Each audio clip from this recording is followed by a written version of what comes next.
Ok, donc je vais juste vous montrer comment moi personnellement je plie ma HK2. Faut garder à l'esprit que c'est juste ma façon à moi, ça ne veut pas dire que c'est la meilleure, mais pour l'instant ça m'a plutôt bien traité jusqu'ici. Donc ça c'est une HK2 60. Euh, Ça fait probablement 1 an et demi que je vole avec ça et je dois avoir, je sais pas, probablement environ 1000 sauts en tout sur ce type de voile. Ok, donc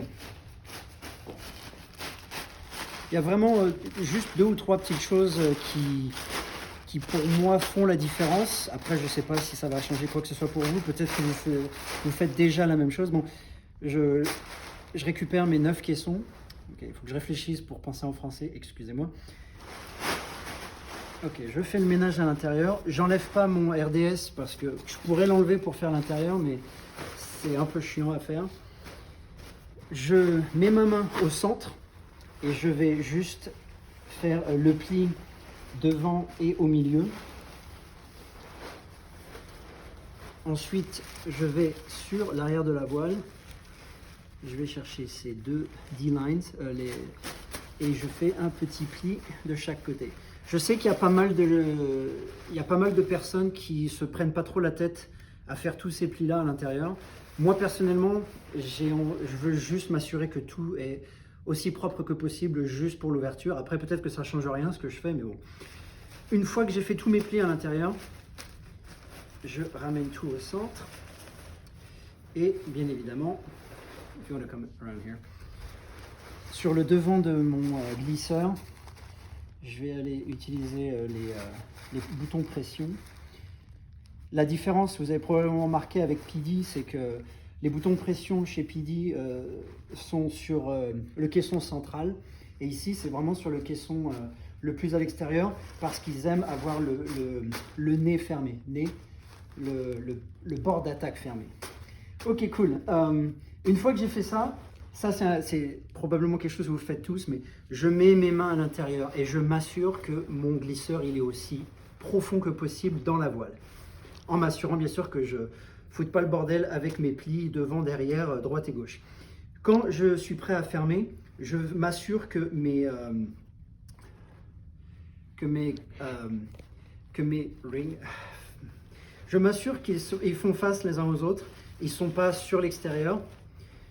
Ok. Ensuite, je vais chercher donc mon bord de fuite sur l'arrière. J'amène ça juste au-dessus des... Putain, mais c'est pas possible, je me rappelle plus. Des grommets. Bon, c'est pas grave.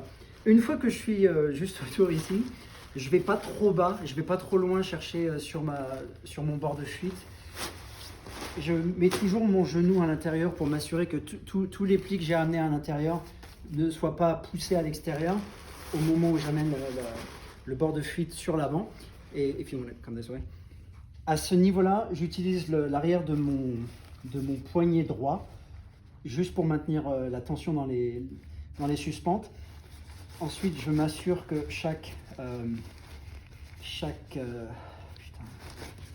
je m'assure que tout soit symétrique. Arrête, stop laughing. Et donc, je vais faire juste 2 ou 3. Quand je fais mes rouleaux à l'arrière, je les fais vraiment avec sous pression, sous tension. Et quand j'ai terminé, je lâche le haut. Et ça ferme un peu l'arrière de la voile. Mais je mets toujours mon index et mon pouce et j'ouvre un petit peu, juste quelques centimètres. Ça, c'est juste pour m'assurer que quand ma voile va sortir de mon pod, elle ne va pas être étranglée ici et lui donner une chance de commencer à tourner ou à chercher une direction. J'ouvre un petit peu ici, mais je reste fermé sur le bas de mon rouleau, de manière à ce que le vent, l'air puisse rentrer sur le centre. Ensuite, je la pose au sol. Évidemment, j'arme la kill line. Et ensuite, et là, probablement, tous ceux qui en ont une, celle-ci, elle a 190 sauts, quelque chose comme ça. C'est absolument horrible à mettre à l'intérieur d'un pod, mais bon. Donc, j'essaie de rendre la voile assez... J'essaie juste de faire en sorte qu'elle soit pas trop large.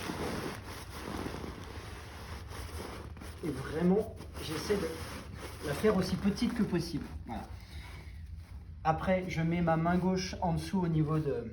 Donc là, j'ai à peu près un peu moins d'un tiers de la voile sous mes genoux. Avec les 2 tiers restants, je fais un pli. Et une fois que j'ai fait ce pli va plier juste sur le... ou là où j'avais mes genoux, sur le dernier tiers. Et ici, et encore, elle a quelques sauts, donc là, c'est presque facile, mais c'est jamais vraiment facile avec ce type de fabrique. Donc je mets mon premier coin, je bloque avec mon pied, je bloque avec mon genou, et ensuite je m'occupe du deuxième coin et je rentre avec la main à l'intérieur, juste pour m'assurer que tout tient. Voilà, et à ce niveau-là, moi personnellement, j'aime bien me mettre face au container. Je maintiens la voile à l'intérieur et j'utilise tout mon poids avec un genou, de manière à ne pas avoir à tirer trop sur les élastiques. Je ne sais pas si vous pouvez voir sur la vidéo, j'utilise des élastiques qui sont beaucoup plus petits que les normaux. Pourquoi je fais ça? Parce que je ne suis pas un gros fan de doubler les élastiques. Donc c'est un peu plus dur à aller chercher, mais je n'ai pas besoin de doubler. Là, j'ai une pression suffisante. J'ai une pression suffisante qui ne m'oblige pas à doubler. C'est un choix personnel, hein. Je sais que PD dit qu'il faut utiliser les élastiques habituels et faire un double tour. Personnellement, moi, je ne fais pas et je n'ai que des bonnes ouvertures. Il y a un dernier détail pour ceux qui ont un pod semi-stirless où on a juste deux élastiques pour fermer le pod et ensuite on a une poche. Il y a beaucoup de gens qui aiment amener le pod jusqu'à leur container, et ensuite ils s'occupent de ranger les suspentes. Le problème, c'est que moi personnellement, quand les suspentes sont molles et pas en tension, j'ai l'impression que j'ai pas les mêmes ouvertures. Donc ça, c'est personnel. Je préfère rester en tension. Et donc, moi, j'ai de la chance parce que je suis à une drop zone où tous nos sols, c'est carrément des tapis de gymnastique super propres. Donc, c'est pas un souci pour moi d'amener mon container jusqu'à moi. Donc, je préfère maintenir la tension à tout moment pendant que je crée mes allers-retours avec mes suspentes. Mais ça, c'est personnel encore, hein. Je maintiens une certaine forme de tension quand je fais ça. Un truc que j'essaie de faire aussi, surtout si vous avez vraiment une voile qui prend toute la place et qui est très difficile à rentrer, un truc que j'ai commencé à faire, plutôt que de faire mes allers-retours les uns sur les autres, j'essaie aussi de les séparer et de manière à ce qu'ils ne soient pas trop serrés à l'intérieur pour que ça glisse assez facilement quand ça sort. Et ensuite, je ferme.